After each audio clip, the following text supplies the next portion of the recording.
Terrific, thank you.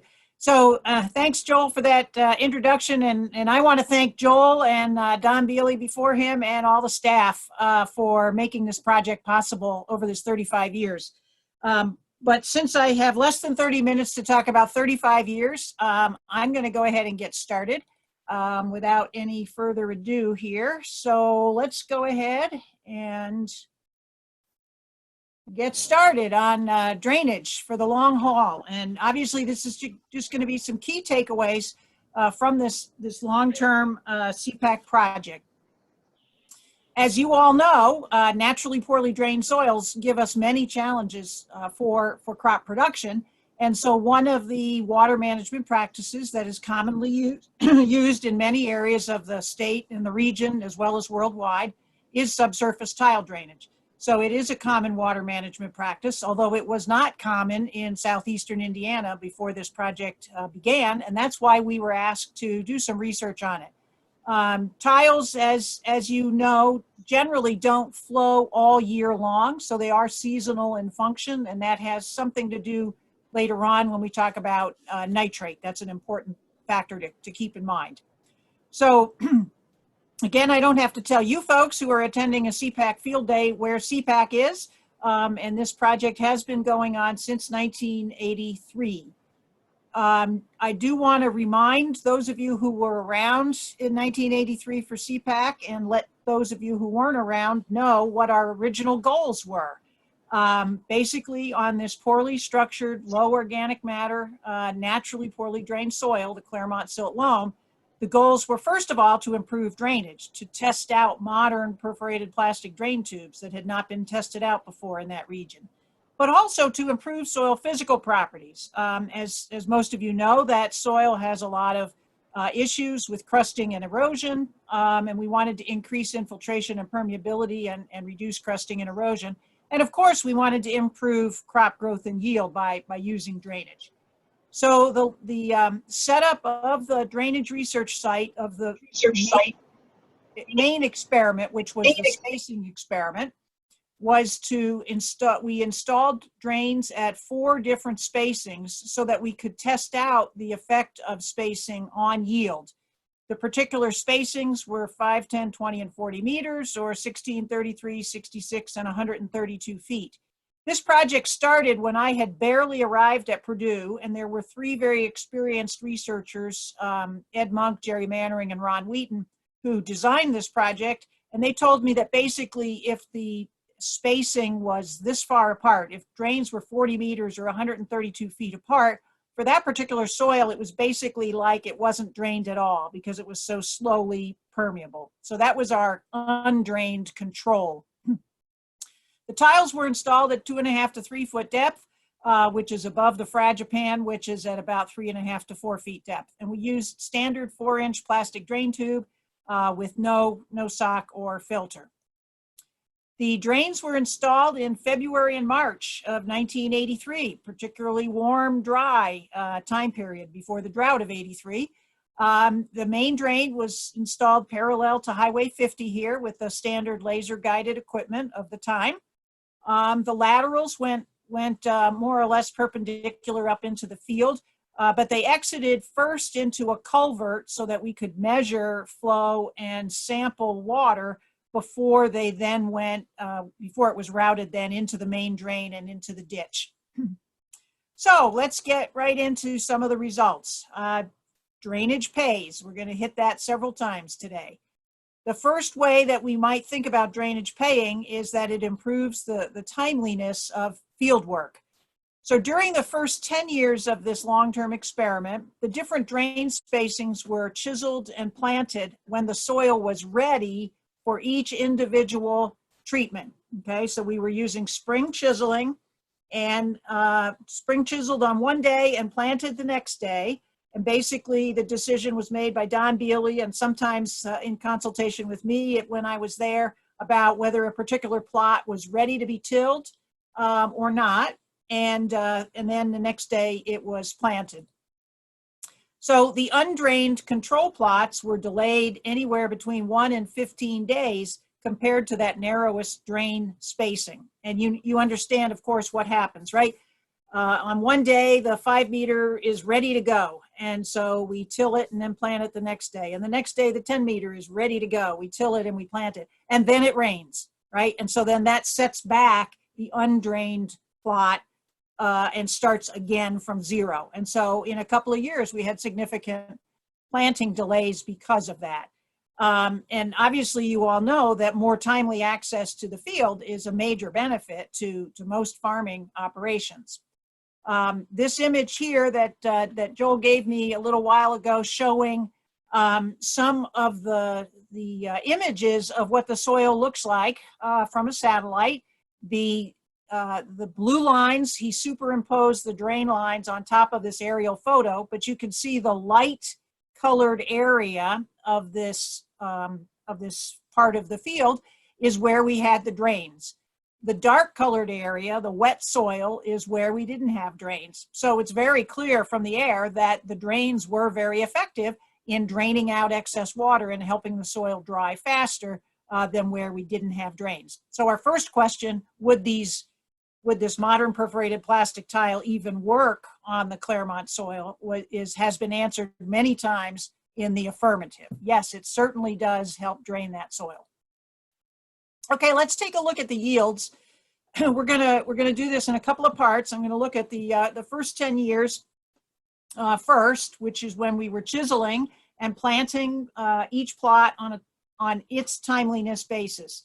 So if we look at the 10-year average first, on the left we have the narrowest spacing. The dark blue is the 5 meter, and then we go progressively further and further apart, and the light blue is the undrained control. So on average, over that 10 years, we had a 10 bushel yield difference. Okay, so where we installed the drains compared to where we had no drains, we had a 10 bushel yield benefit. Frankly, that was less than what we had anticipated, but there's a number of reasons for that, and I'm going to go into it. Among others, we didn't have very many wet years in that first 10 years. But if you look at each of the years over the 10 years, you'll see obviously a lot of variation. And in some years, the narrowest drain spacing was the highest, and we stair-step down as the drains got further and further apart. The yields became less. In some years, the intermediate spacings had the highest yields. In 7 of the 10 years, the undrained control did have the lowest yield, okay? So even though it wasn't as much lower as we had thought, it was clearly lower for the most part. So that was our first 10 years. We only had 2 years actually where we had significant delays in planting because of intervening rain. And so that's part of the reason we didn't have as much of a difference as we had originally thought. But hold on, later on we had much more difference. Another thing that's, of course, of interest to most of you would be the grain moisture at the time that we harvested.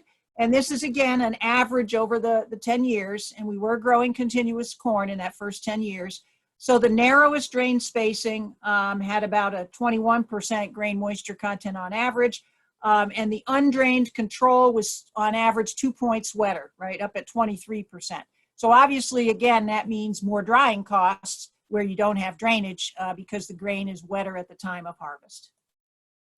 All right, let's look at later time periods. The last 10 years of the corn in the corn soybean, because later on we went to a corn soybean rotation. So let's look at these later years. In some years, like 2007 and 2011, there still wasn't a whole lot of difference in yields among the different spacings. But in the rest of these later years, you can see a tremendous impact of no drainage, right? The light blue bars here are much lower in yield than the other 3 drain spacings, 50 bushels difference or more, because we had wetter years during that time period. So obviously here we have much more of an impact of drainage, in part because of the weather. There is another aspect of timeliness, if I can kind of bring that up or talk about that. One is getting planted on a timely basis to begin with. The other one is, do I have to replant? And that's kind of a timeliness issue too. So starting in 1994, when we switched to a corn soybean rotation, we switched to no-till, And because we did that, we planted all the plots on the same day. We didn't need to wait anymore until the top 6 to 8 inches was suitable for tillage because we were now no-till. So just the top 1 to 2 inches had to be suitable. So we basically planted all the plots on the same day. But obviously, if it continued to be wet after planting, in the extremes, that might mean replanting. And so for the undrained, here's one example. In 2017, all the plots were planted initially on May 16th, but the 40-meter or undrained control didn't make it. So here you can see on June 12th, after replanting on June 2nd, you can see kind of in the middle here, you can start to see the rows from that corn growing from the replant. Whereas on the left and right side here, you can see the plots that, the drained plots that did not need to be replanted. So this is another aspect of timeliness. Okay, maybe you get it planted, but if you have to replant it, that early planting didn't do you any good. And so this is another benefit of drainage, less replanting. Okay, so the bottom line related to the yield is that drainage does pay. Drainage improves crop yields. This is the average of all the corn years from 1984 to 2017. The undrained control here averaged 144 over those 24 corn years. All of the drain treatments averaged in the 160s. And if you look at that narrowest spacing, it averaged 168. So 24 bushel yield benefit. So these increases in yields of 20 plus bushels on average over that whole time period is obviously much more impressive and much more significant than what our original 10 years was. Another question I've gotten before is, well, you know, what's the yield? What have the yields done trend-wise over the course of this long-term experiment? Have they kind of matched genetic potential just in general? This is a messy graph, but I just want to point out a couple of things. The dotted lines that are going up and down are the 3-year moving averages of the yields from the undrained control versus the narrowest drain spacing. But if you look at these dashed lines here, these are the trends. So this dark blue one on the top, the trends over this 34-year period for the 5 meters, so the closest drain spacing, it trended up about 1.9 bushels per year on average over that 34-year period. Obviously a lot of bouncing up and down, but the trend was pretty much right where we would expect it based on improved genetics. The light blue line here you see is flat. Actually, it goes down just a little bit. So that's the undrained control. So we're not seeing any benefit of improved genetics or anything over the 35 years. That yield has pretty much just remained flat. So the bottom line of this is if we want to be able to take advantage of improved genetics and improved technologies, we have to start out with a field that has decent drainage. Soybeans on this particular field, on average, we haven't seen any yield benefit. If you look at the average, the last columns here, basically no significant difference in yields among all 4 spacings. Obviously, this 2018, the undrained control was a lot less than the others, but in 2014 and 2016, the undrained control was actually the highest yield. So on average, over the years that we've had soybeans, from 94 to 18, which is about 12 years or so of soybean years, we didn't have any yield benefit. Okay, what about surface drainage? We do have good surface drainage on this field. Many of you have told me that. We have slightly more slope than many Claremont fields, according to you local folks. So we would expect that the importance of subsurface drainage is not going to be as dramatic on this field as it would be on some of your fields that have less than perfect surface drainage. So we had one illustration of this in another part of the field, the impact of tiles versus no tiles at all, on another part of the field where we had less ideal surface drainage. So the foreground here is an untiled portion of the field. So another part of the field, a different experiment that lasted 10 years. And this was the year after that experiment ended. You could see that they planted it 3 times and it got drowned out 3 times, okay, because it did not have good surface drainage. The water ponded and there was no tiles to take it away. In the background here, you can see the corn stubble from the drained area of the field. Good growth, and basically the drains were able to take that excess water away. So again, for those of you who have bigger fields and fields that don't have absolutely perfect surface drainage, this kind of an impact is a huge impact, right? Where you get drowned out areas, and if you've got tiles, it takes away that most of that drowning out. All right, let's look at a slightly different aspect of drainage pays. One of the ways it pays is that it improves cover crop growth. So if you are going to the trouble, which it's a good trouble, I think, because cover crops are very useful, but if you're planting cover crops, you want them to grow, right? You want them to do something for you. So this is just one example. This was mid-May of 2016, before we planted soybeans, and it had been wet, and so we hadn't gotten in real early, but we didn't worry about it because it was before soybeans. So here's our cereal rye in the tiled area of that spacing field. And we had about 3,100 pounds of top growth biomass per acre, which we then terminated the next day after we sampled it. Down here on the right, we've got a picture from the untiled part of that field. You can see it doesn't look as good, not nearly as much growth, looks kind of puny. And we had less than a fourth of the growth that we had in the tiled area, right? Around 700 pounds of biomass per acre. So again, if you're going to plant cover crops, you want them to do something for you, which means you want to have enough growth that they can actually be a benefit to you. And so this is a big impact of drainage. The picture I just showed you is from 2016, and we did have a particularly large amount of growth that year, in part because it was wet and good weather for cover crops, in part because it was before soybeans, so we let it grow longer. This light blue bar is that undrained control. But even in these other years where we had less growth, the undrained control was always less in growth than the 3 drained spacings. So again, drainage pays if you're trying to grow something like cover crops. I'm going to move on now into another part of the field where we did a different experiment for the first 10 years or so. Most of the time when I've talked about this project, I've focused on the 4 drain spacings, and that's what I've just been talking about. But let's talk for a little while about drainage experiment number 2, where we had subsurface tile drainage block versus no tile drainage. So 2 different subfields. The purpose of this experiment was to try to improve soil physical properties and soil biology. So those other objectives of the project that I mentioned at the beginning, okay? So we split the plots, chisel versus no-till, and we had 5 what we were calling agronomic practices that were designed to try to improve soil physical properties. So our control was continuous corn. So CC here is just continuous corn, not cover crop. We then had continuous corn with a winter cover crop of either wheat or cereal rye, different ones in different years. We had another plot that had continuous corn with a winter cover crop of annual ryegrass. Another one that was continuous corn with dry manure spring applications. And then the last one was a 3-year rotation, corn, wheat, orchard grass, red clover, meadow.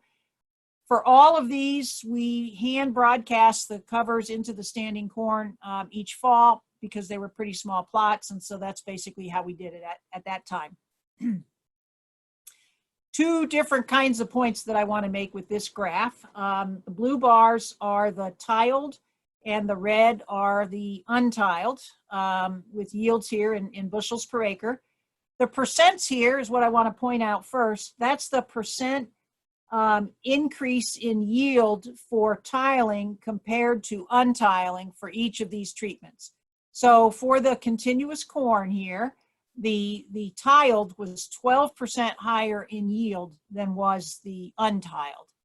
But for all the other agronomic management practices that we were looking at, the cover crops and the manure, the tiled was more like 20% higher than the untiled. Okay, so we saw more of a benefit for tiling where we had those other practices. Another way to look at it might be to just look at the blue bars first. If you look at all these agronomic practices, they yielded equal or or higher than continuous corn where we had drainage, where we had adequate drainage. You look at the red bars where we had those agronomic conservation practices, they yielded equal or lower than did the continuous corn. So basically those agronomic practices weren't working real well because of the poor drainage. I've done a little bit of work on and off over the years on other soil properties and earthworms. This was in that experiment that we ran for 9 or 10 years, as well as other work that I've done on earthworms. But generally, earthworm populations were generally higher where we had no-till versus where we had chisel, and that goes along with a lot of other data that we have and others have. Earthworm populations were generally higher where we had tile versus untiled, because the untiled was simply too wet. Earthworm populations generally were improved where we had cover crops and rotation and manure versus the control, because we gave them more food. So all of those things are consistent with what others have found in other soils as well. Soil physical properties tended to be improved by the cover crops and the rotation. They're kind of variable, but they tended to be improved, in particular aggregate stability, which is related to erosion resistance and infiltration. Again, particularly where we had good drainage versus where it was untiled and where we didn't have good drainage. So my takeaway from that is basically that drainage enables other conservation practices to work better. So if you have a naturally poorly drained soil, conservation practices such as no-till and cover crops and rotation with hay crops are more effective in doing what you want them to do for your soil physical properties, or nowadays we'd actually broaden that a little and say soil health. It's going to improve the soil health more where you have adequate drainage. So in the tiled versus the untiled fields, if you're on a soil that is naturally poorly drained, that needs drainage, okay? So my bottom line from this is that adequate drainage really is a necessary first step if you want to improve crop yields and soil health on poorly drained soils.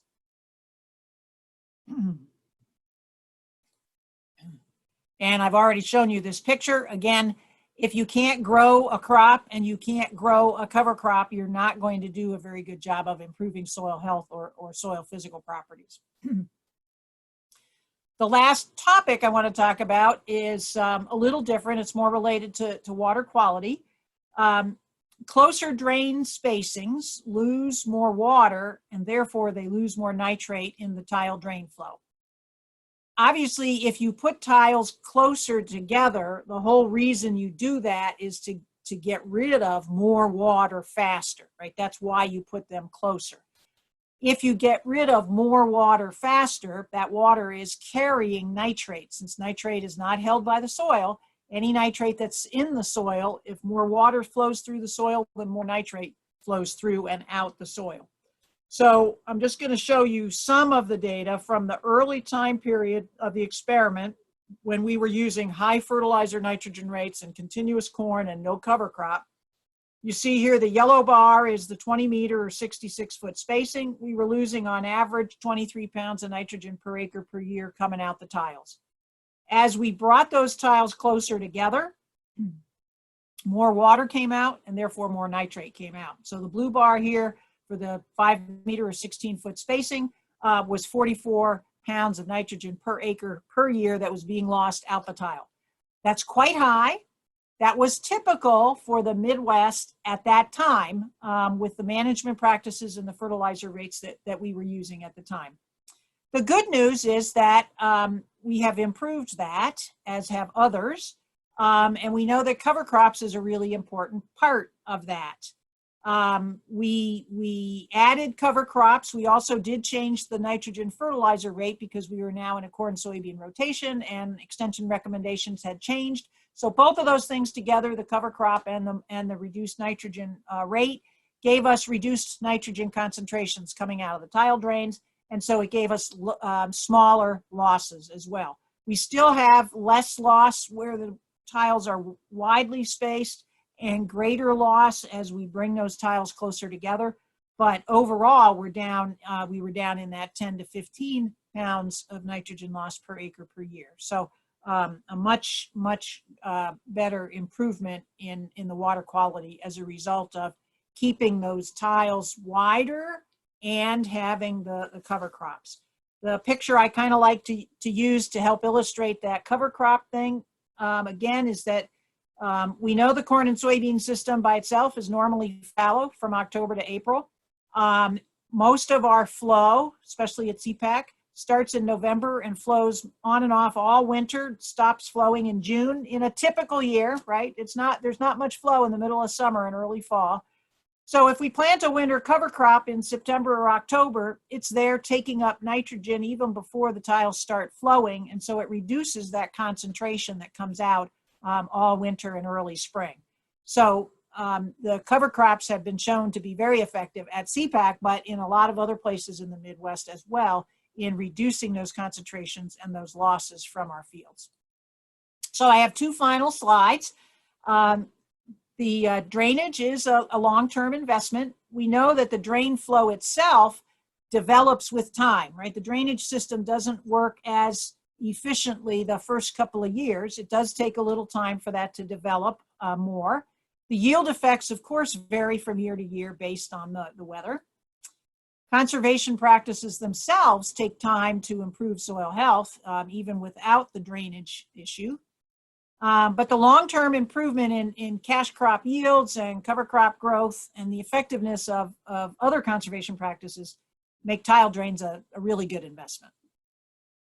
So if you would like more details or you'd like to hear parts of this again, there are 3 videos that are available that are split up by, the first one is yields and timeliness, the second one is cover crops and conservation practices, and the third one has a lot more detail on the nitrate than what I just did. That's available at my drainage website.